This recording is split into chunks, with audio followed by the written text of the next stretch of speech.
Guys, this is replacing the master cylinder, clutch master cylinder, and the little slave cylinder. This is your clutch master cylinder. It's gonna look similar on most Preludes. This is for third generation, a 1991 Honda Prelude, and this is just your first one. First thing I always do on this little clutch slave cylinders is I take off this boot here, and then pull this out and look at this seal. It doesn't matter if the thing is new. You want to look at this seal here, this one right here, because I've seen new slave cylinders that actually come with a little imperfection on the seals, and you'll install it and then it'll leak all over the place, and yeah, you don't want that. So once you've checked that seal that it's good, just slide that back in there and put this guy just back on top there, and you're good to go. And then just make sure everything looks good. And on this one, you can take off this boot, but you won't be able to remove any of this stuff because you have a little lock pin in there that you can take off, but it's really not necessary. So that's the first step. Now, of course, that right there is your master cylinder, which is your clutch master cylinder, and that's what we're going to be replacing today. You can see around it there's a little bit of residue, and the clutch is just not feeling right. So since I've never replaced it, we're just going to go ahead and replace that. And then on this side right over here, it's going to be your slave cylinder, and that, of course, that one has been replaced, but I forgot to coat it with anything, so it just like rusted and it looks really ugly, so might as well just replace that as well. Now, of course, when you're dealing with brake lines, you will definitely want to make sure you get a wrench that looks like this. You do not want just a regular wrench. It's very likely that you will strip the nut on the lines. So you make sure you get one that's got 5 points on it. 1, 2, 3, 4, 5. So get the 5 points so that you don't risk stripping any of your nuts. And of course, this one will be for this one here. This one's going to be for this one. That one will take care of that one. And that's really all you're going to have to take off on this side. And then you're going to have 2 bolts on the bottom, which is a little hard to see, but you have one here, and then you have another one over here. And that's pretty much it for this little guy. Just this one here, 2 on the bottom, and you're set. On this one, which is the clutch master cylinder, you're gonna have 2 bolts, but the bolts are actually inside underneath your dash. So you'll go ahead and replace those. Oh, not replace, I'm sorry. You go ahead and remove the ones on the inside, and then you'll remove this little guy here, which is your brake, not your brake line, but your fluid line. And then us third gens have this hose here, stupid hose that connects to your little reservoir, which is retarded. Which is why I wanted to get an S2000 clutch master cylinder, but I don't have time for that right now. So, just gonna stick with the OEM. So here you just see I'm removing this line here. It's gonna start dripping a lot of clutch fluid, which in reality is just brake fluid. But I put something underneath it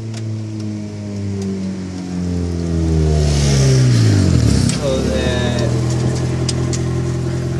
it would just catch the dripping fluid. And my brother just got here, so say hello to my brother. Okay, back to business.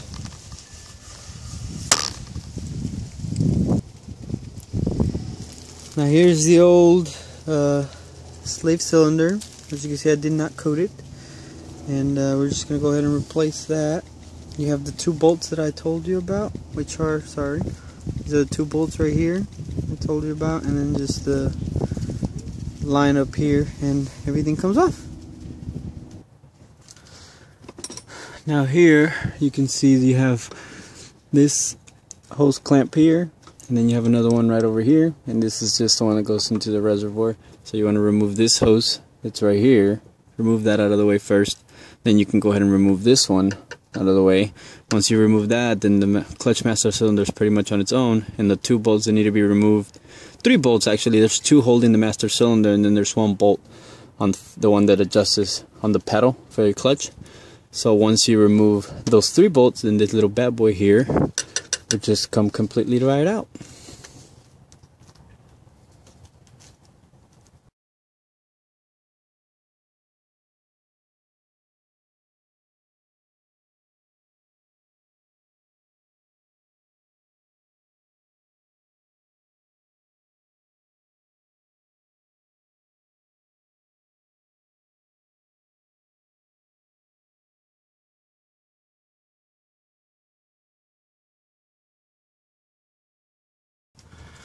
Alright guys, well the clutch master cylinder is out. You can see there, that's just a little gasket that goes on there. But that's pretty much it. We have the hard line off.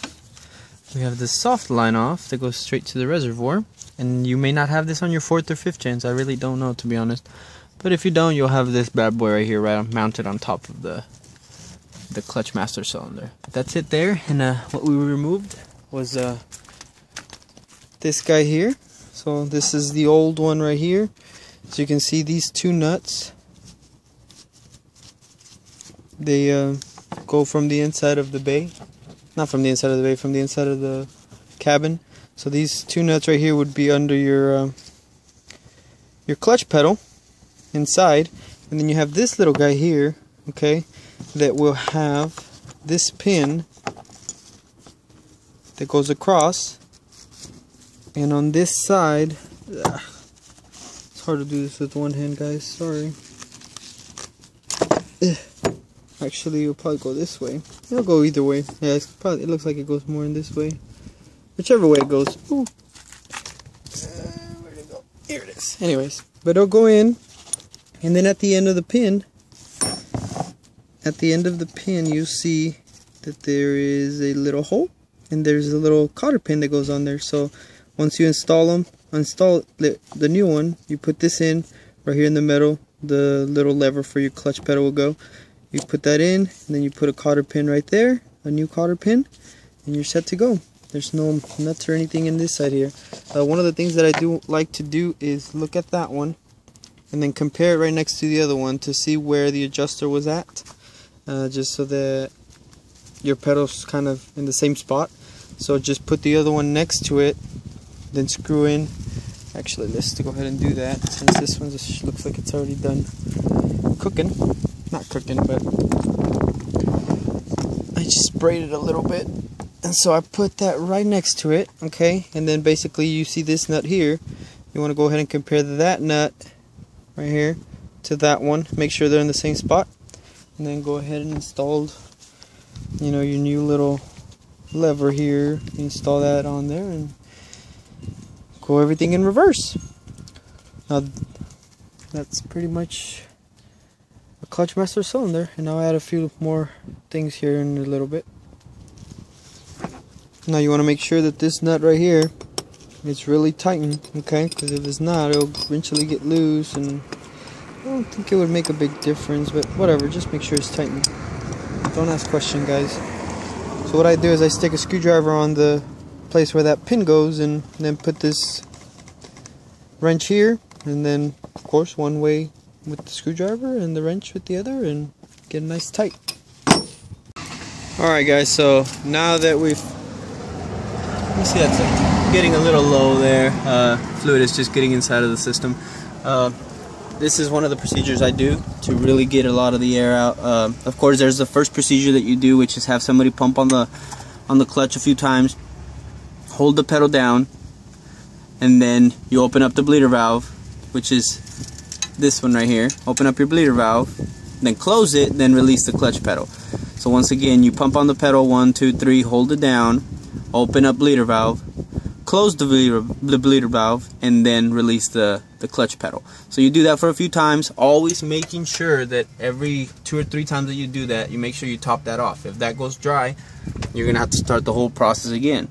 So make sure that that fluid there is always topped off.